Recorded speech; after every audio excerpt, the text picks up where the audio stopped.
Hello guys, good morning. Nandito po tayo ngayon sa malayong lugar dito sa parting ng Adams, Ilocos Norte. Gusto nating puntahan yung sinasabi nilang pagawaan ng alak dito. At yan po, kasalukuyan yan po yung malaking bahay na yan na makikita ninyo. Yan po kami pupunta. Yes naman, nandito na po kami sa card rooms, free wine tasting. Yan po yung sinasabi nilang pagawaan ng halak na nasa bugnay wine. Halo-halo na po dyan. May bugnay wine, may cherry wine, mango wine, watermelon wine. Yan po.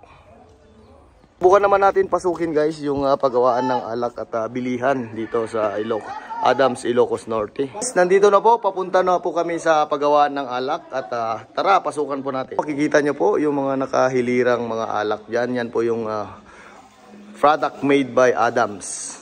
Yung mga bugnay wine. Tuloy-tuloy pa rin po tayo, pasukin natin yung pagawaan ng alak dito.